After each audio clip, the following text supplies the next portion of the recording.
Tu vois, cher abonné, c'est pas parce que tu te fais kill dans tous les sens au début de partie que tu vas faire nécessairement une mauvaise partie. Alors certes, tu rages, t'es prêt à rage quit, mais ensuite c'est toi qui vas montrer ta vengeance. Et comme dans ce gameplay que je vais vous montrer juste après, vous allez voir que certes au début de partie ils m'ont killé dans tous les sens, mais ensuite c'est moi qui a montré que c'était moi le plus fort et j'ai failli même leur sortir la nucléaire. Donc je vous souhaite à tous un très bon gameplay, très bon visage. Allez, ciao.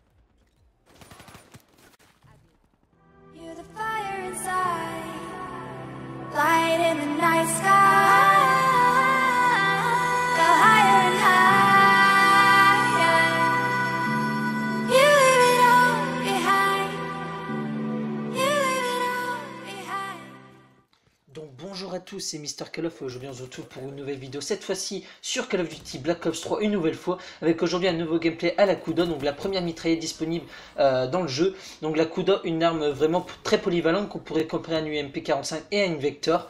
Donc c'est un gameplay qui s'est réalisé en dernier rempart, le nouveau mode de jeu exclusif sur ce Call of Duty et le nouveau mode de jeu de la licence Call of Duty parce qu'il n'a jamais été apparu encore sur Call of Duty. Donc ce gameplay s'est donc réalisé sur la map Combine et c'était donc du coup en dernier rempart puisque c'est le nom du mode de jeu s'appelle donc Dernier Rempart. Donc pour un peu expliquer à quoi ressemble le mode de jeu, donc on doit donc escorter équipe après équipe un robot et l'objectif est d'emmener le robot dans le camp adverse. Sachant que plus vous vous rapprochez du spawn ennemi, plus il est difficile d'amener le robot dans la zone parce que les ennemis réapparaissent juste à côté. Donc c'est à ce moment-là que le jeu en équipe intervient parce que plus vous serez nombreux à jouer en équipe et à jouer avec le micro, plus ça sera facile de se coordonner pour par exemple contourner les ennemis, etc. Et donc du coup jouer solo paraît déjà beaucoup plus compliqué comme il est actuellement pour moi dans ce gameplay. Sachant que sur les Call of Duty, sur PS4, je joue que en solo parce que j'ai pas d'amis qui ont la PS4 tout simplement pour le moment. Donc du coup jouer en solo dans des modes objectifs comme celui-ci est très difficile parce que c'est beaucoup de coordination pour un mode de jeu comme celui-là. Donc voilà.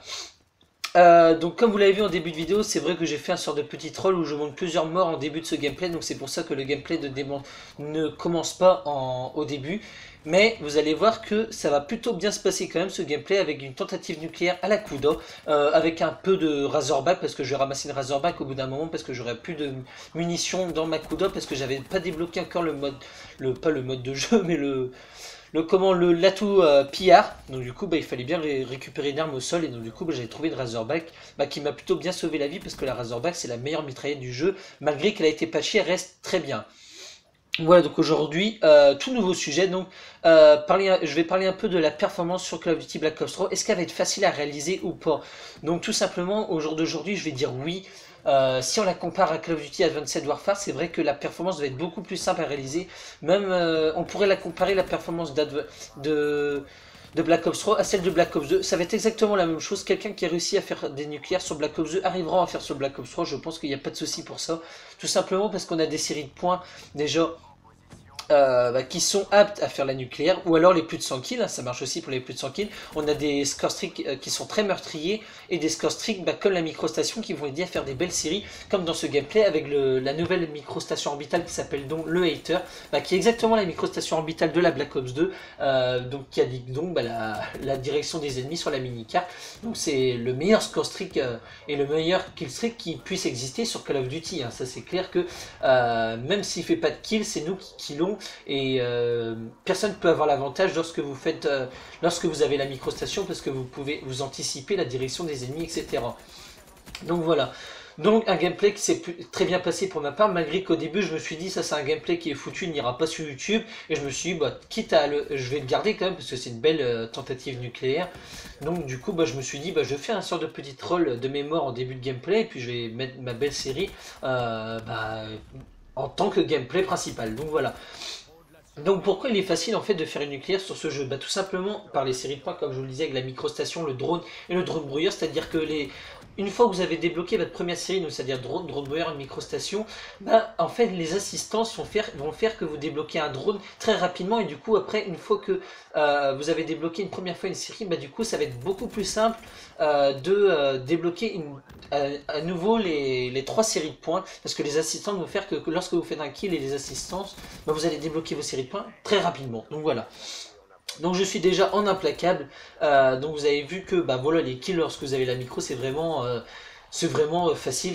Et vous avez vu que les microstations, même en solo, j'arrive très bien à les enchaîner. Donc c'est pour vous dire que donc même en solo, c'est très simple d'enchaîner des microstations. Donc je ne dis pas, et c'est à ce moment-là que j'arrive à ce sujet-là. Jouer en équipe sera encore plus simple parce que si vous jouez tous avec le drôle, le brouilleur et la microstation, si par exemple quelqu'un se fait péter une série, par exemple je me serais fait péter une série actuellement, et ben avec les microstations que j'aurais eu, bah, peut-être que des amis qui auraient joué avec moi auraient pu débloquer un hater, ce qui aurait permis de re-entamer sur une nouvelle série de points, sur une nouvelle série d'élimination directement grâce au hater. Voilà, donc c'est vrai que jouer aussi en équipe va faire que si vous jouez en team, ça va être beaucoup plus simple de sortir des nucléaires parce que vous aurez, lorsque le premier de l'équipe aura débloqué son hater, bah si vous jouez tous avec l'hater, et bah il se débloquera très vite au fur et à mesure. Donc voilà.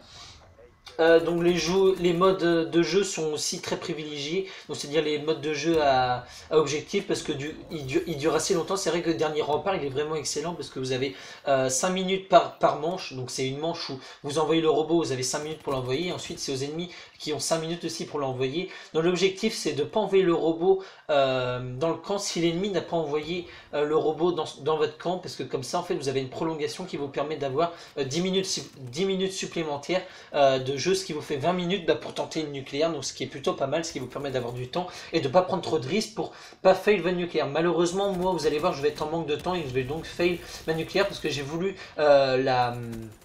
j'ai voulu vraiment ne pas faire le con et obtenir ces nucléaires pendant la bêta, mais en fait j'ai été trop lent et j'ai pris trop de sécurité et du coup j'ai pas vu qu'en fait le temps il me restait pas beaucoup de temps et du coup je me suis fait avoir. Donc voilà, donc je pense qu'on a fait un peu le tour du sujet. Donc franchement pour conclure, ouais, la nucléaire et les plus de 100 kills vont vraiment être facilement réalisables grâce au mode de jeu qui dure assez longtemps, en les faisant durer bien évidemment grâce à l'équipe. Faut pas gagner tous les manches pour faire durer tout simplement le jeu et sortir même il y a déjà des doubles nucléaires qui ont été sortis parce que tout simplement c'est très facile de réaliser et comme je pourrais le comparer à chaque fois, c'est un Black Ops 2, Black Ops 3 et donc du coup quelqu'un qui a réussi sur Black Ops 2 devrait réussir sur Black Ops 3. Donc voilà, donc sur ce on se retrouve très vite pour un prochain gameplay sur Black Ops 3. Vous avez vu que je suis mort à 29 d'affilée, j'étais à 1 de la nucléaire et je suis sûr que s'il m'aurait resté 10 secondes la nucléaire, elle était pour moi. Donc voilà, donc sur ce je vous souhaite à tous une très bonne après-midi, une très bonne journée ou une très bonne soirée sur l'heure à laquelle vous regardez la vidéo et sur ce on se retrouve très vite pour une prochaine vidéo sur Black Ops 3. Allez, ciao, bye bye.